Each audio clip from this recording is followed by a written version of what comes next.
Tara, I don't know, whose is that? The Bible, that's Joanna's. Oh, okay. All right, so this is a lesson. It's not quite what you think it is, but it's a family. It's problems, conflicts, secrets, lies, etc., etc. So this is pretty much, this lesson is more of a testimony. It's not, I'm not preaching on it. It's just a sort of testimony. So I was going to the store, and my sister texted me, and she said, now there's 10 of us in our family. I'm number 4, and then my sister's number 5. And she said, Susie, give me a call. And I thought, oh, well, what is this about? That's unusual. And so then she dropped a bomb, and I was on the phone, and literally, I think for 10 minutes I couldn't talk. And she said, are you there? She kept saying, are you there? I couldn't even say, yes, I'm here. And I said, I would just say, yeah. And I came home and cried. And I thought, what is the matter with you? Because what everything this was about, they're all dead, except one. That was my sister who's telling me about everything. And I thought, why am I crying? They're dead. And then the Lord kept saying to me again and again, would it be pronounced Japheth? I'm sure I'm not pronouncing it right. Japheth? Japheth. Japheth. The Lord said that name again and again, but the Lord's pronunciation was right, mine's off.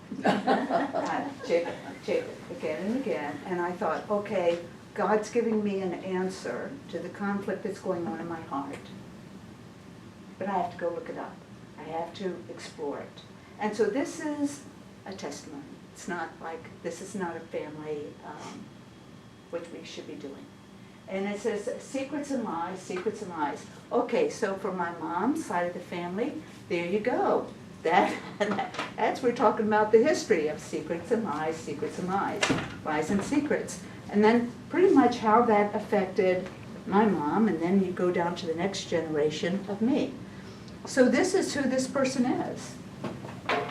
Jephthah. Oh, Jephthah. Jephthah. Okay. Jephthah. Jephthah. This is Jephthah. You think, okay, hello. So who is this? And the family. Who does this represent? Is this the mom? Is this the grandmom? The dad? Well, no, it's human behavior. So human behavior is pretty much unchanged. So you take a different person, you take a different culture, you take a different time, you take a different century. Human behavior is the same. That's why God tells us these stories. So from this human behavior, we can understand why somebody does what they do. You know, have you ever gone, why would you even do that? Okay, God tells us stories, and by going by these stories, you can see a pattern of human behavior that makes it all sense. For my family, this man helped me to make sense of it. This is why God sent me there. And it was like the Lord said, now pay attention to the details. Because I think sometimes you may be given 3 verses, and 3 verses may be telling you a whole lot. So, I can never start where the story starts. I usually have to go back and give you some background. Mm-hmm. That's me. It's what I do. Mm-hmm. Okay? So if we start back at the beginning, the scriptures begins with the family, right? Adam, Eve, okay, God. That was the first family, okay? When you have sin, then that changes the dynamics, okay? But since we're all sinners, by birth and by choice, it always changes the dynamics, okay? But yet God is not hindered by that. In other words, consider Adam and Eve, and Cain murdered Abel. So if you want to say, if you have the first dysfunctional family, that would be the first family. I mean, if you have one son murders another, yeah, I think that would kind of fit the description. And then, but you have a godly son named Seth, and from Seth, God would choose a future family to build a nation. For example, we have from Seth, we have Abraham, who had one son, Isaac, who had a son, Jacob. twins, but had Jacob. And he has 12 sons from 4 women. So yeah, so we're not talking traditional family, but God uses a family, one family, to make a nation. So when he had them go from Egypt into the land of Canaan, which would now be called after Jacob's name, which would be changed to Israel, it was divided into family groups. So if you are anybody that's a herring, we would live here. Anybody that's from the Adams would live here. Each one would live in their section with their group. And so from these 12 sons, it's divided up, and the biggest parts of the lands are for those that have the largest population. So the bigger your family is, then the more land you have, which is why they really wanted big families, okay? Now, one of the things that God said is, he said, now when you go in there, they have their idols. You better pull them down, you better get rid of them, because that's going to give the next generation, it's going to be problems galore if you don't do this. And so it's here from this, now this is important because this plays a part in the story. So from a family becomes a nation. Now, God had the most wonderful government set up in this. Here there's been 15 judges over a period of 400 years for this nation before they became kings. So as you can see from the names of these judges, they're from different families, different tribes. Now, this is the way that this works. Okay, what you have right here is you have your citizens, okay, that's family members. That's all the members, the same family. So that means that all my neighbors, those in the city, those in the town, those in the town next to me, they're all herrings. So I think if you're all of the same family, you pretty much, you're all cousins, everybody knows what the other one's doing. It's, there's an accountability there, and you know everybody's business. People say, I don't want anybody knowing my business. Well, you know it there because they're all family, and they all live in that same area. Now from that, the source of government would come from family. So the oldest members of the family, the patriarchs, those are called the elders. And they're in the city, and they're in the city gates. That's, you might say, the courthouse. So they are judge, they are jury, they are sheriff, they are police, and they are executioner. Yeah, they are all things. Those are the elders. So consider that these elders, this person that's being tried, they know them. Yeah. Oh, well, that kid, Sam, has been giving us trouble since he was a kid. Yeah, we're throwing him in the pokey. So obviously they know, and they're able to rule because they're not hearing the history, they know the history because it's their town. Now, then what you have is you have one central, and that's the judge. Now, it would become a popularity contest because everybody would want it from their tribe, you see? So they don't appoint the judge. God appoints the judge. So they're appointed by the Lord, and you can see God has chose judges over a 400 period from different tribes, okay? And then at the top is you have God as their king. He rules. So the thing about it is if a judge is appointed for life, when he dies, then there's another judge that God appoints. Now, the thing about it is, if the children of Israel go back into worshiping idols and everything else, then what God does is their enemies that are on all sides of them, the Philistines, the Edomites, the Ammonites, and all like that, God allows them to beat the stuffings out of them until they come to their senses. And then usually there's a judge that comes, helps them, with victory, and then they get things back in order. It's kind of like this cycle that keeps happening, okay? So, here we come to our story now. And then, how does that tie in with your family? I'm coming to that, okay? So, this is judge number 6. This is Gideon. You remember, they went into sin, they served Balaam. Now, the worship of idols is pretty much like, you might say, the sexual revolution of the 1960s. anything goes. And I do mean everything and anything goes. And that's why that they went to idol worship, because it opened that door open, wide open, and they just were all into that. Balaam was one step even worse, because that was with the sacrifice of babies and children. It really was very diabolical. So, of course, not only does he destroy the idols, we have the story of Gideon, wonderful story. He was judged for 40 years, and then Abimelech, he decided to be dictator, and of course that ended very badly for him, so we'll exclude him, so it left now a vacuum. And so it says here, there arose, this is Tola and Jar, and of course he was great victory, and that was for 23 years. Now this is important because he is from the same tribe as Jephthah, and he reigned for 22 years. Now that's important because if somebody's from your town, your tribe, they have a big influence on you, okay? And so here it is, he reigned, he was a really good king. So during his reign, and this time right here, right in here or in here, a man is born, and his name is, they name him Gilead. Okay, Gilead is named after his tribe. It's kind of like me saying, I have a son named Cuna, and we live in Cuna.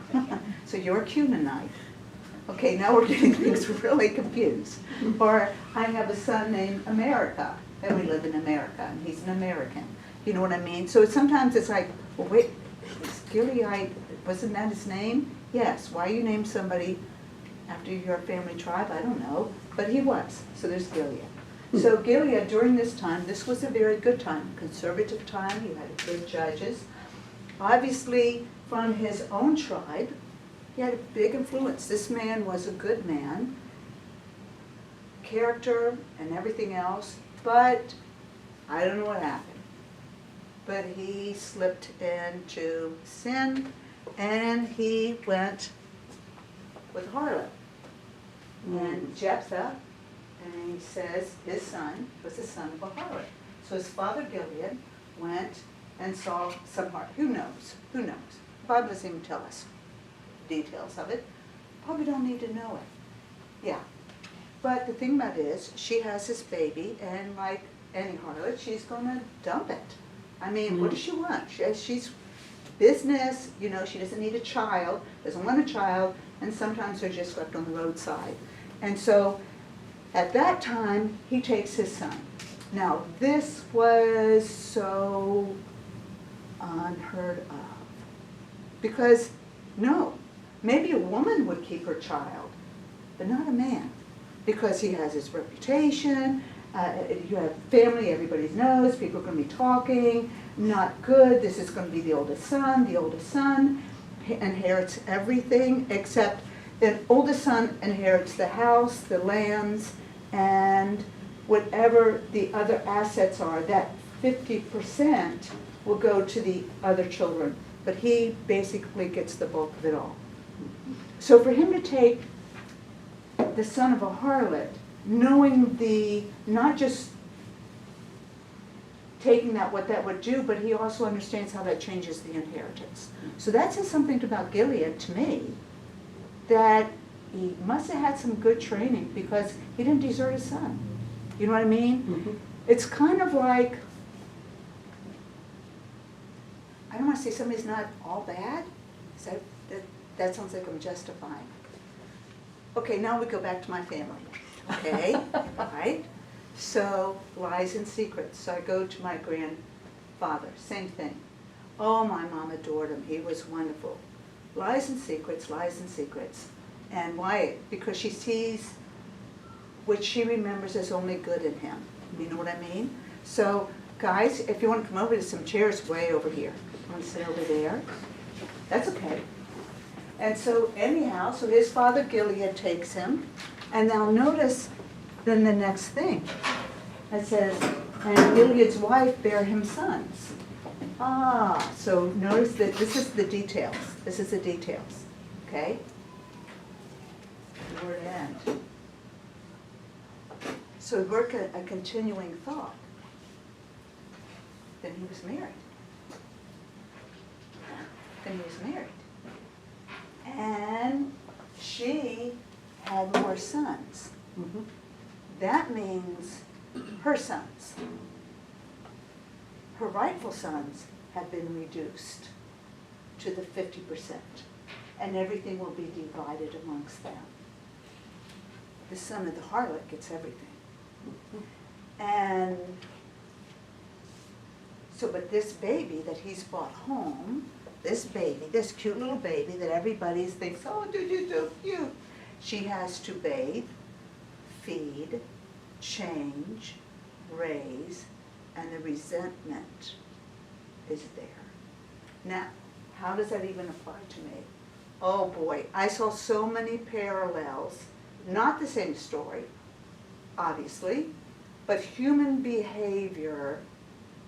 Yeah, it made me understand my grandmother, who was a very resentful and bitter woman.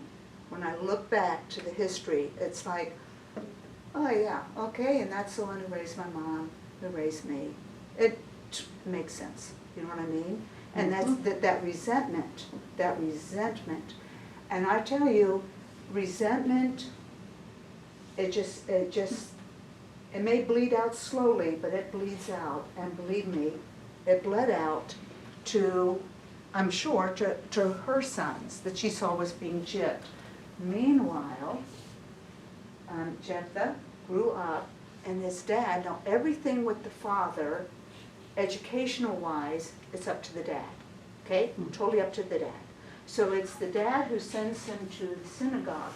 What, not the synagogue then, would be to the towns where the Levites lived, and taught him. So he is well schooled in the scripture. Going back to the 300 years of their history, he knows all of it, because we read that later on. He is, not only is he well schooled in the scripture, he understands the principles of the scripture and of God, and character, keeping your word, and integrity, all those things. And I kind of really wonder, how long was this kept from him, who his mother was? Did he not know? Or did he think that that woman was his mom? And who told him? Was it his brothers that are now really half-brothers, or sisters, or, yeah, I'm sure somebody told him, and probably told him with much delight that he wasn't full blood, that he was, that who his mother really was, and you don't know who his mother was. Now, in this culture, your parentage was very important. Even if people were immoral, yet your parentage became very important. If you are not accepted by your parents, you try that much harder to prove your worth. You have to prove your worth, or you get beaten down mentally. And this is what you read with Jephthah, and you realize his father put him in this. His father instilled these things in him. He was to be the head of the home. He would inherit everything. With that inheritance becomes responsibility for everyone. And since that is his, you realize this is somebody, when he grew up, he understood his responsibility. Now look where Jephthah was, okay? Now this is Jar. He was the past judge, the last judge. He's from the same tribe of Gilead. Now you have, very rarely sometimes do you have some that have come from that same tribe, but here they are. So he has greatly influenced him. I mean, look today, we have Ronald Reagan. He's been out of office since 1988, but he has a big influence on conservatives today. Somebody will talk about their grandfather, great-grandfather, yeah. There are people that have an influence that maybe you haven't even met, or you have met, but there's been a big influence on him. Now, right here is the Ammonites. You realize they're right on here on this border. So if anybody's going to be smacked around and raided, the towns, it's going to be these on this side. See, on this side you have the Mediterranean Sea that protects you. on this side, you kind of have nothing, you see?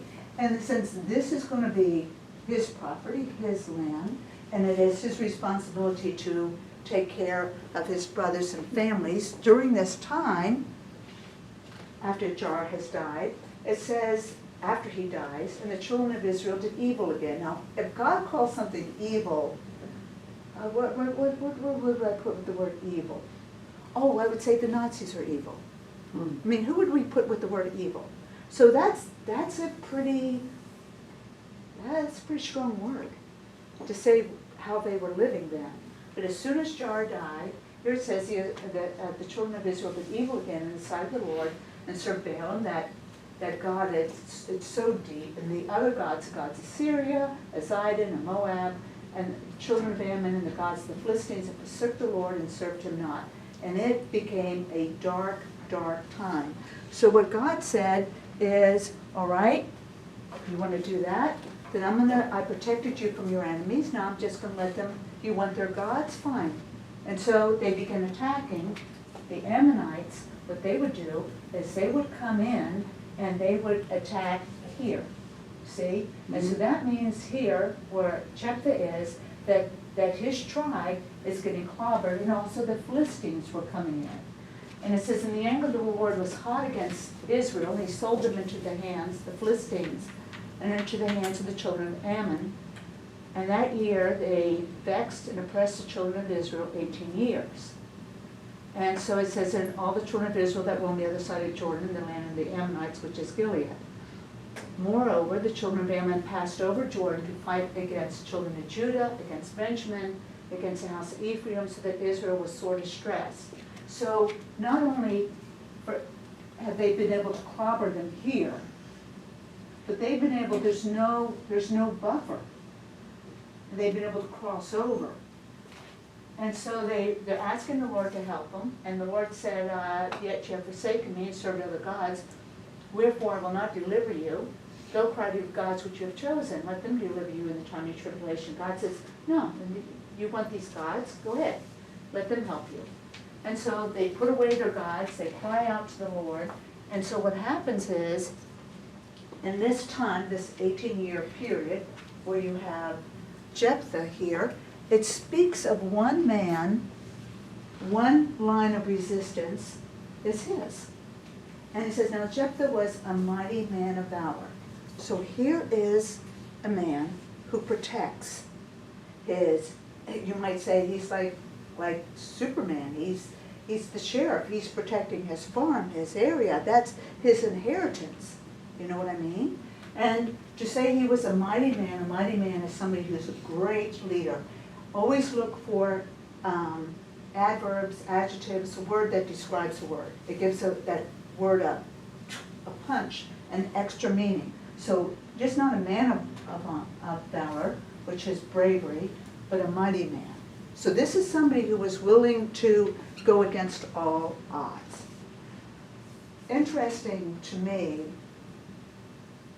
when I think of my family situation, is how hard my mom had to try to prove her worth. It's sad. And you know what I mean? Amongst your family where you have to, yeah, it is sad. And I'm thinking, here's the son of a harlot who's the only one basically defending his home, defending there against the enemy. And it's like you always having to prove yourself. You have to go that much harder, work that much harder, do that much more. And so what happens is that in this time period that they're being attacked, the dad dies, okay? The father dies. Now, this is where we go into details.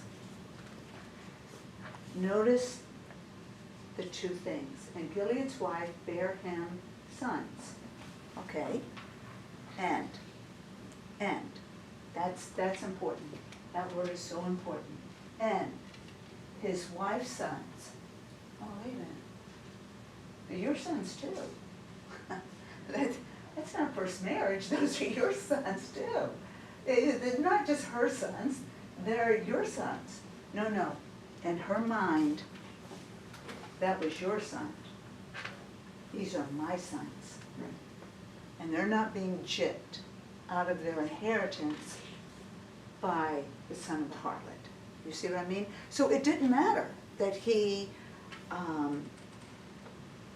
had defended them, that he had protected them, that no, that means, you know what divides a family instantly? Cha-ching, money. And especially if it's an inheritance. If it's an inheritance, people that kind of, they get along, boy, they will cut each other's throat like that with an inheritance. Oh yeah, oh yeah. I've seen it, yeah. And even, I remember when my grandmother died, and it was the inheritance, it was all done so wrong, where she only gave to the children who were her favorites, my mom least. And I just remember how hurtful that was. Like, oh, so for all this is, you know what I mean? Like there's nothing, you know what I mean? This is, what God was showing me was this, it's like you want to understand human behavior, okay? I'm showing you situations where this comes out. And we see it today. So different culture, different people, yeah, people are the same. Human behavior is the same. This is a good case study in it. And so anyhow, he says, and they thrust out Jephthah. Now that's important. Remember, we went back to the elders, okay? He goes to the elders. Remember, they're the police, they're the judge, they're the jury, they're the heads of family. This is not fair. By all rights, I'm the oldest son, this is mine. And they side with the family, they side with the brothers. And basically give him his eviction notice. And he says, thou shalt not inherit or in our father's house, for thou art the son of a strange woman. Oh wow, how do you like that thrown up in your face? Again and again and again and again. And it says right here, it's interesting again, and Jephthah fled. Now this is interesting. You don't run if they're not trying to kill you. Yeah, that would be a reason to flee. You know, if I leave town because I'm disgusted, that's one thing. If I'm getting out of there because somebody's fixing to lob a grenade in my house, yeah, then I'm fleeing. I'm moving it. And so here it says he fled from his brethren. So obviously, here is a man who defended the property, his family, a mighty man of valor, and they try to kill him? I mean, as God wants us to understand human behavior, if this were a movie, oh man, I would just feel such sympathy for him. In many ways, I don't know, maybe it kind of helped me understand my mom. And he says, and Jephthah fled from his brethren and dwelt in the land of Tob. That's up here. This is where his home is. It's up here. And there were gathered vain men to Jephthah and went out with him. Now this, it's you know, it's the crossroads. It's the turning point. It got worse. That's right. The Lord has helped me to understand. The family situation that had me in tears. Yeah. Vain men, vain means worthless. Worthless. Worthless. Here's a man he comes into a town, he doesn't know anybody, he's broke, he has nothing. Here's a man who would have had a home and everything else. I mean, he fled. I mean, you're leaving with clothes on your back. You have nothing. You come into this town, you have nothing. So he's a mighty man of valor, and who befriends somebody who has nobody? The guys are hanging out in the pub, they're not working, they're kind of just lazy-abouts, and he doesn't have anybody. And that's when I realized, when somebody is lonely, sad, by themselves, deserted, in pain, sorrow, this is the most vulnerable time of their life. Would he have ever gone with vain men? No, never. Never, never.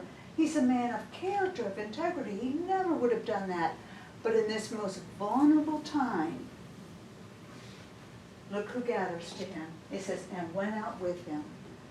That's when I realized that during this time, that turning point, those that kind of end up with you are the voices of humanism, the voices of, oh, you deserve to be happy, they can't treat you like that, all these things. And by the way, you think that doesn't change somebody? And the process of time, notice anything that came to pass, and the process of time, it does. It changes you here. It starts, where you start to believe it, you start to believe it. I've seen myself some of the most dedicated Christians that were cast out. And there's somebody there waiting. Vain, philosophy, all this stuff, and it does change. But I can understand because you're by yourself, you're alone, there's nobody there. Yeah, so we're looking at him, looking at my mom, looking at her situations. It's like I'm not judge or jury or not with any condemnation whatsoever. Very thankful for my mom. But it helps me to understand where she finds herself. You know what I mean? It's like, oh, okay, now, this is why God led me to this story. It's like, okay, well, now I get it. You're in a very vulnerable place. It makes sense to me. Now, in the process of time, so time has gone by. He's married. He has one daughter. Now, if a man has only one daughter, that's not helping you any. You want a son. You want a son, because a son you pass on, they inherit everything. Yeah, a lot of good that's done him.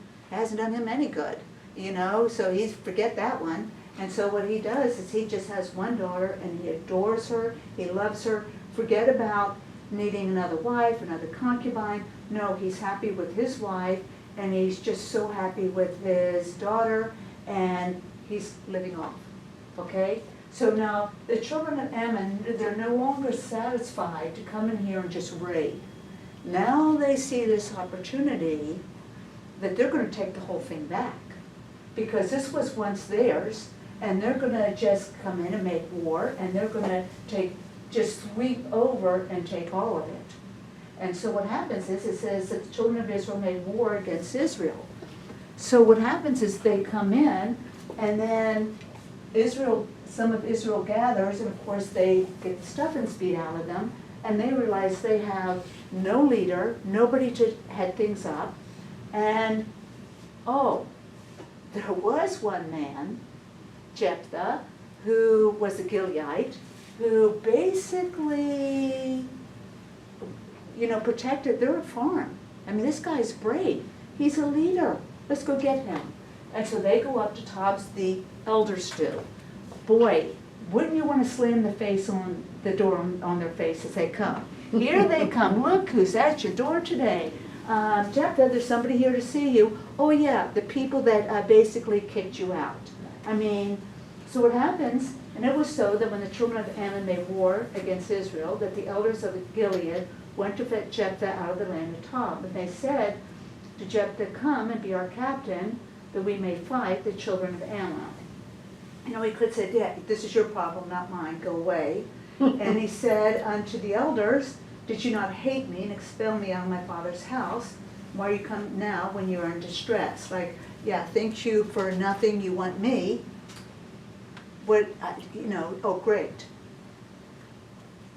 And this is, I would say, where his character, what his father taught him, what he was learned, what he was taught spiritually, his love for his country, his love for people, and his understanding that God had given that, he comes back, he will do that. He said, I'll do that, but you're going to make me head.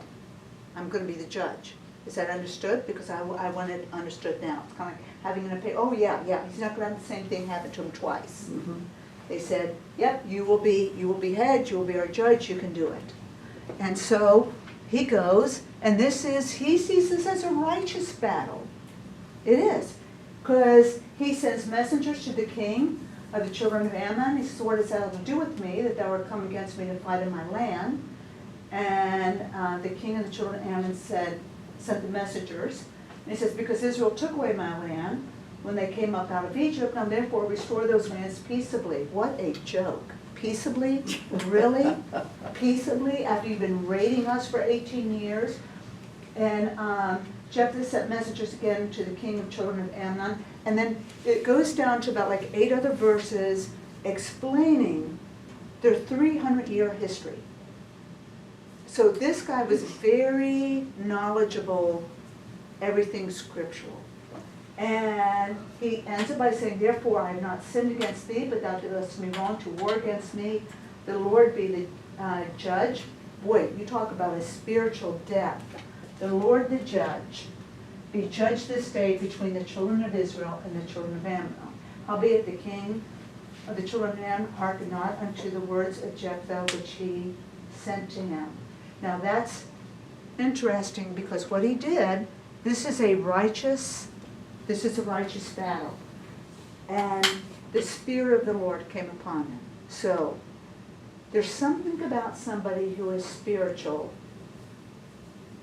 There's something that God does in somebody like him that you can't describe it, but you see it, you know it. And when he comes, and notice he goes through all these towns. So what you're doing is you're gathering an army. So if you remember when you see movies of, the Civil War, when they're marching through the streets and people look out the window and they join up. So that's what it's like. It's like he comes through the town and the Spirit of God is on him, and then this one comes, and it just builds to you. Because they're getting him, there's only one of him. You have no army. There's no army. And it just builds and builds. God sends, by the Spirit of the Lord, as he keeps moving, it builds. God sends this army because the Spirit of the Lord. Now this is where you might say humanism, or the vain men, that their philosophy has somewhat affected them. The thing about it is if when somebody is really hurt and you hear things that are comforting to you, it may not be biblical. And one of the things it ends up mixing with it is, you notice what he did. And Jephthah vowed a vow unto the Lord and said, if thou shalt, but thou fail, deliver the children of Ammon into my hands. Why did he vow a vow? The Spirit of God was on him. Every town he went through, it was building. You could see what God was doing. He said, then it shall be that whatsoever cometh forth to the doors of my house to meet me, when I return in peace from the children of Ammon, shall surely be the Lord's, and I will offer it up for a burnt offering. So this was a pagan philosophy, not a Christian. But you see how he mixed the two? And sometimes humanism. I just want to be happy. I deserve to be happy. This is, a lot of that, I see it on Facebook all the time by Christians. It's like, no, that's not scriptural, that's humanism. But you kind of mix it, you know what I mean? And so this is this has nothing to do with the scripture. So what would usually come forth when you came in would be, what usually comes out of the door, it would be an animal. A lot of times when I come up to somebody's house, you can hear the dog barking, there's some kind of animal, you know what I mean? So maybe somebody told them, this is what happens, that God sends this burnt offering in and that's what has been the thing that has delivered you. Whatever that mindset was, he sure didn't pick it up when he was a little boy from the Levites. That came from his companions. And yeah, I kind of saw that the more my mom got in deeper with one thing or another, that philosophy began affecting her. Now my mom didn't get saved till she was 42. So separating that and the Bible, sometimes they end up getting all mixed up in one pot, and that's what happened here. So he passes over to fight against them, and the Lord delivered him into his hand. And then here, he takes back, look at this, 20 cities. 20 cities that they had invaded and that they had taken. He routed them. It's kind of like, I think of World War II, when you're taking the Germans out of Poland and out of France and all over the place. You're just rolling them like a carpet, rolling them back. That's what he did. It was amazing what he did. Thus the children of Ammon were subdued before the children of Israel. So because of this, he's listed in the Hall of Faith in Hebrews. Wow, look what he did. So he comes home, and this is what, he comes home, and who runs out to greet him but his only daughter? And that's what girls do. It's like a parade. You come out with the cymbals and the parade, and you're cheering. And he said, alas, my daughter, thou hast brought me very low.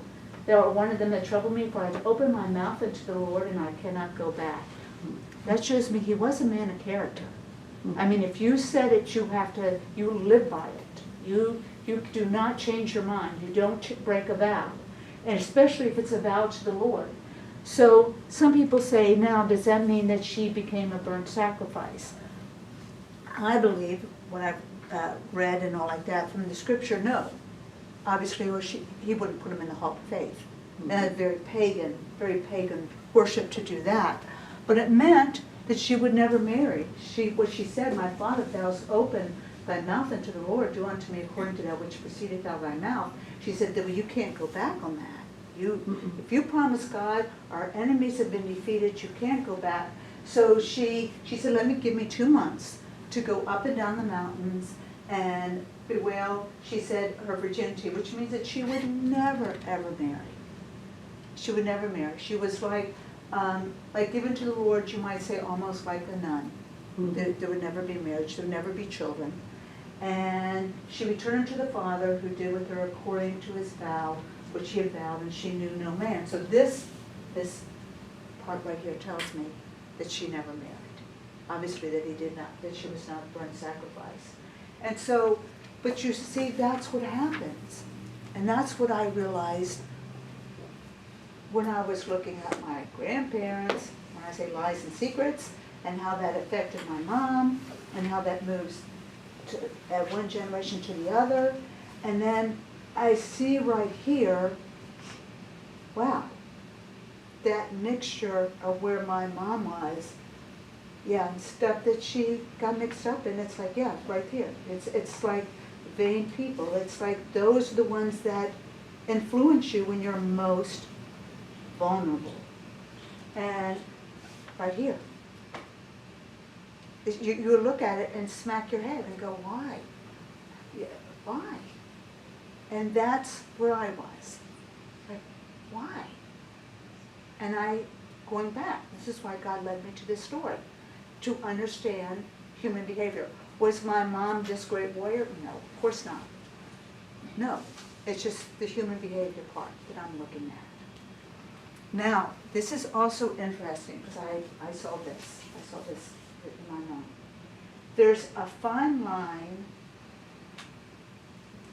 between a righteous battle and getting even. It's like twin sisters, identical twins.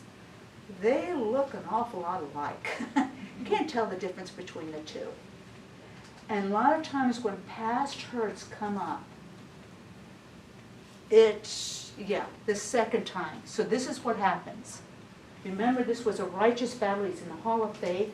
And then this was what happens. He's home, and who shows up? Remember, he went through these towns, the towns of Ephraim, all these towns, through their towns. Now this family, Ephraimites, of this clan, it was like the Hatfields and McCoys. These people were trouble. They're always looking in a fight. Now, they won't fight in a battle, but they'll fight you. So he's around gathering up. Yeah, they won't go to battle, but they'll fight him. Oh, yeah, good. That's easy target. So they did the same thing with Gideon. Gideon was able to deflect. That was 90 years ago. If we go 100 years in the future, they did the same thing with David, which then David was able to deflect. Yeah, this is a fighting group. Anyhow, the men of Ephraim gathered themselves together and went northward and said to Jephthah, wherefore passest thou over to fight against the children of Ammon, and did not call us to go with thee? He went through your cities. Yeah. And we will burn thy house upon thee with fire. That's what the Philistines do. So it's very pagan. Jephthah said unto them, I and my people were in great strife with the children of Ammon. Yeah, I did see you helping us. And when I called you, you delivered me not out of their hands. So he said, I had to put my life in my hands, and I had to go fight them. And they're back and forth. It's like, okay, fine, you want to fight? But don't you see, it was bringing back everything that he had to endure from his brothers, from the elders, from the family. And this is what they had said. They said, and Jephthah gathered together the children of Gilead and fought with Ephraim. And the men of Gilead smote Ephraim because they said, interesting, the Gileadites are fugitives. Oh, okay, let's stab me in the chest a couple of times. And in other words, let's remind him that he's the son of a harlot. So you basically are not even Jews, you're running from the law, you guys been kicked out from your family clan, that's why you're over here. You know, it was a dig, another dig that he had endured from his brothers and from his family, and yep, and it's to the whole bunch. From Ephraim, among the Ephraimites and among the Manassites. Boy, did that, you know what I mean? It was, I remember one time, well, not that long ago, I remember when my mom sued her brothers and sisters. This was after her mother died, it was over the will. And we were like, Mom, why are you doing this?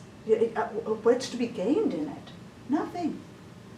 But I realized it was all the old hurts. It was every hurt, every slight. And she would kept saying, I gotta do this. And I thought, why? Why have you gotta do this? I understand it. It's, I mean, without any condemnation, I understand when that wave of whatever insults you endured as a child comes back. And for Jephthah, I thought, why? Why are you fighting the Ephraimites? They're Jews. You can't let this pass? Nope, not again. And so he fights them. He gathers another group, and they fight them. And it says that here, 42,000. We can't imagine how many that is. And then you look at this. In Vietnam War, from 65 to 73, that's 8 years. Look how many were killed, almost 41,000 in 8 years. Killed, died in action. That's how many he killed. How many, you can't imagine that many people wiped out. Dead. 40,000. When I went to Normandy, the beaches, Normandy where they're buried, where they crossed over from World War II, and they had the gravesite. Well, when you see pictures of it, you know, pictures that big, but then when you see 9,000 graves, you're looking and it's like, this many died? That's 9,000. That's 42,000. If we could see the graveyard to that, we would go. So this was a vendetta. This was getting even. This was getting even for every slight. Now, notice this is where the details are important. They insult them by basically saying, I mean, at the lowest insult, you're fugitives, you're lawbreakers, you're nothing, you know? And then where does he have, it's trade insult for insult. And those that escaped, it says, the Gileadites took the passages of Jordan before the Ephraimites, and it was so when those Ephraimites, which had escaped, said, let me go over, the men of Gilead said unto them, art not thou an Ephraimite? And he said, nay. And they said, now you guys are gonna have to help me with this. How would you pronounce that word? Shibboleth. Shibboleth? How would you pronounce that word? Sibboleth. Sippa, Sippa. Okay, so they said, they asked him to pronounce it this way, he could not pronounce it, could not frame to pronounce it right. And they took him and slew him in the passages of Jordan, and there fell at that time the Ephraimites 40 and 2,000. Okay, so, this story didn't end well. I mean, this didn't end well. I like stories that end well, you know, that you have the whole story and then you go, the end, and you go, oh, that was great, I like that. You know, this didn't end well. Things haven't ended well in my family tree. And, yeah, and I realize what God does in the Bible is He shows us the whole thing, the whole story. He shows us everything, the good, the bad, the ugly, so we might understand. And so we might understand human behavior and not kind of think that somehow there's this pretend perfect world that exists. You know what I mean? And then this is how the whole story ends. And it says right here, and Jephthah judged Israel 6 years. Then died Jephthah the Gileadite and was buried in the cities of Gilead. Now, all right? So if I was watching this movie, I would say, it's over? That's it? That's all? But what God is showing us there. Now this comes to me, so help me to understand. My parents, my mom. 6 years. Do you realize this was the shortest time any judge judged out of the 15? This is the shortest time. And when I was looking at that and wondering, God said to me, that's our life. It's short. If I live 90 years, it's short. If I live 100 years, it's short. And God said, so this is the past. You have this many years here, so what are you going to do with it? Don't linger over the past. It helped me to realize God's given me years to live.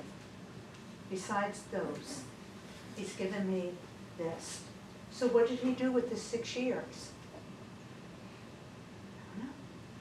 Did He mourn always for His daughter? Could He never go past it? And so to help me, this is a story of not what anybody else should do. This is a story that helped me. It was, you might say, sort of a testimonial or something that helped me to understand something that was troubling me, which I think is why God tells us stories in the Bible, to help us. So, that's all. Georgia?